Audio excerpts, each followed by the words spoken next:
We've seen a lot of changes come to the real estate market over the past couple of months. And in this video, I want to give you an update on what's happening with St. George real estate here in December of 2022 and going into 2023. I think we're going to see some massive changes over the next couple of months. And I think we're actually going to gain quite a bit of clarity going into the next few months, depending on what happens with interest rates, with inflation, and just kind of the overall global economy. So in this video, we're going to, talk a little bit about that kind of macro level, but then we're going to really dial it in and see what's happening with real estate here in St. George. Now, as we do that, guys, my name's Cody Steck. I talk about everything you need to know when it comes to living here in St. George. So if you haven't yet, subscribe to the channel. There's a lot of people who watch this video who are not yet subscribed, and it would really mean a lot to me for you to subscribe to the channel. And it's also going to help you so you can stay up to date on what information is coming with living in St. George. All right, so that being said, let's go ahead and jump into my screen here. We're going to take a look at the St. George real estate. So let me make this a little bit bigger for us. And if you've watched my channel, you've seen this chart here before. So up here, we've got our different columns, right? We've got the month right here in December 2022. As of the time of this recording, December 22nd, we've had 68 home sales so far. It's actually a little bit higher than that because this is only partial data from our MLS system.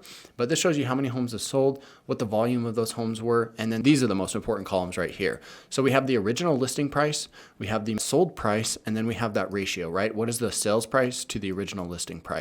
So if we go back here to earlier this year, you can see that homes were selling oftentimes in March and May for well above the listing price. This means people were overbidding on the listing in order to get the home, right? So we were seeing listing prices around 600,000 in these couple of months. We were up to 625, and then it dropped pretty substantially into July. So June was a crazy month. We saw home prices, get listed really high.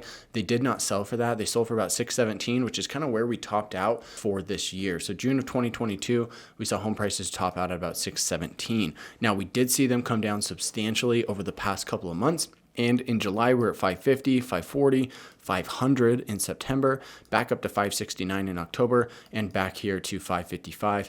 And as of right now, sitting at 592,000 on a median sales price. Now, this data is going to be skewed a little bit because we have a smaller subset of data that we're looking at here. This number can fluctuate wildly, right? So it doesn't just give you an exact measure of what's happening in the market. Because, for instance, to go from 540 to 500 to 569 in just 3 months doesn't make any sense, right? It doesn't make sense to have a huge drop like that and then rebound even higher. So when you're dealing with, 100, 200s home sales, you're going to see a little bit of a variety in the data that we have here, just because if there's a, really expensive home or a couple of really expensive homes that close, that will skew the data, upwards, or in the opposite direction. If you have a couple cheaper homes sell, that's going to really skew the data downwards. So this is just a median basis, but looking at this information here, right now we're at 592. I don't expect to finish off the month of December at 592. I think we'll actually probably jump back down to that about mid 500 range. I think we'll be about 550, give or take, a little bit by the end of December. But the important thing to look at here is what homes are selling for on an average basis. So right here, July, we were at 97%, which means that homes sold for roughly 3% less than they were listed for. In August, it was 6%. September and October was 5%. And then in November, we saw a huge 7% drop from what homes were listed for versus what they're actually selling for. Again, here in December, we don't have quite a full month of data, but we're sitting at 97%. I expect this to be closer to 94, 95% by the end of the month when we get that full month of data. So we are seeing home sales come down. We are seeing homes sell for less than they're listed for. And as a buyer, that gives you a lot of negotiating room, right? We've already seen prices come down, but then if you think, hey, I've got the ability to negotiate an additional 5, 6, 7% off of that listing price, you can actually lock in a really good deal on a home.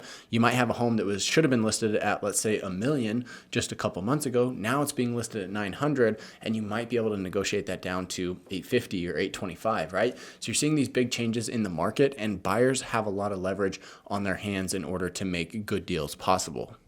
The other thing that I want to look at here with the market update is days on market, right? You can see that this is climbing over the past couple of months. Back here in early spring and early summer, we were at, single digits here, 7 days on market, 7, 9, and then we started to climb, and month over month, it's gone up, sitting at 45, and then here in December at 50. Now, this isn't something that I necessarily worry about. It just kind of gives you a good gauge of the market and how quickly homes are selling, right? If a home gets listed, how long can you expect to sit on the market? So with that being said, This is the data that we're looking at here that gives us a good idea of where the market is headed. Now, I want to kind of zoom out a little bit and talk about what's going to happen going into 2023. I said this before, and I still kind of stand by it. Over the past couple months, I've seen enough data and done enough research that I've kind of come to the conclusion, and I may be right, I may be wrong here, but my opinion on what's happening in the market, I think we'll probably see prices come down another 5 to 10% in roughly the next 6, 9, maybe 12 months, right? It could vary from that pretty rapidly, depending on what happens with inflation and specifically interest rates. But I personally, in addition to that, I think that interest rates are probably here to stay at their current levels.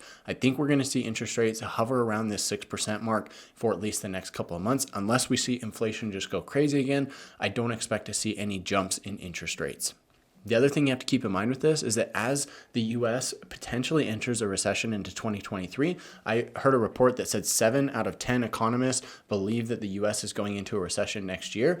During those recessionary times, interest rates for mortgages actually tend to fall. Now, that may not mean that they're going to happen, that's going to happen this year, but if the recession does come along, we could see interest rates come down, and that would actually put upward pressure on home prices and the number of home sales happening. So when you kind of take all this information, you combine it together and kind of put everything there, my personal opinion, I think interest rates are going to, hover around where they're at for at least the next couple of months. I don't expect any big jumps up. I don't expect any big jumps down unless we get some data that is just way out of the ordinary from what we're expecting. So I think interest rates are kind of here to stay at those levels. I think home prices will continue to fall. And that's not necessarily because I think there's not demand in the market. It's just that home sales are not happening quite as quickly as they were in the past, right? You can see that this data here, back on my list, back in early spring, we were seeing 173, 165, 145 home sales a month, right in that mid 100 range. Right now, we're down to about 100, right? So sales have dropped about 30 to 40%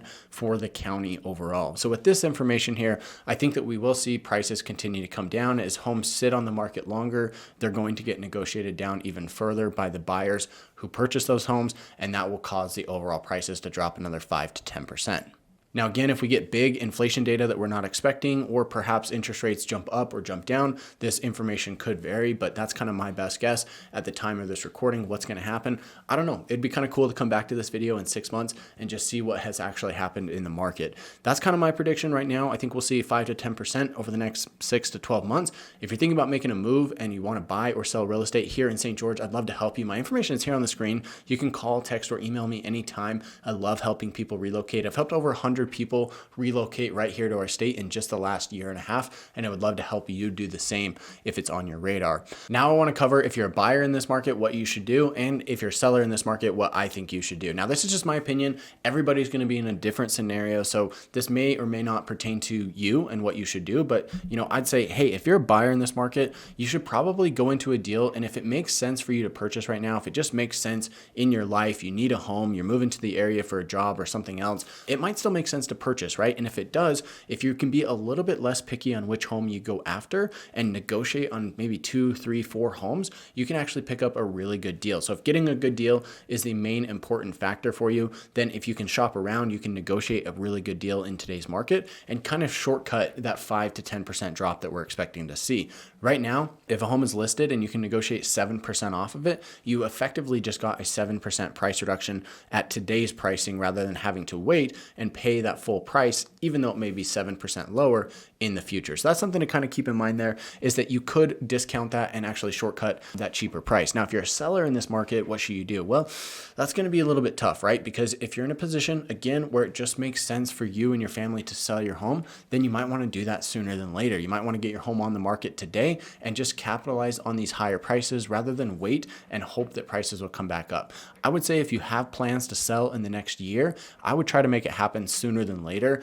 I don't expect that we'll see prices jump up significantly for at least 12, maybe even 24 months. So if your plan is to sell in the next year, year and a half, I'd probably try and do it sooner than later. With that being said, guys, thanks so much for watching. Don't forget to subscribe to the channel, and don't forget to reach out to me if you're thinking about making a move here and you want to buy or sell real estate anywhere in the state of Utah. My team and I service the entire state, and we absolutely love hearing from you guys. Like I said, we've helped over 100 people in just the last year and a half make a move here, and we'd love to help you as well. So with that said, reach out to me, subscribe to the channel, and catch you in the next one.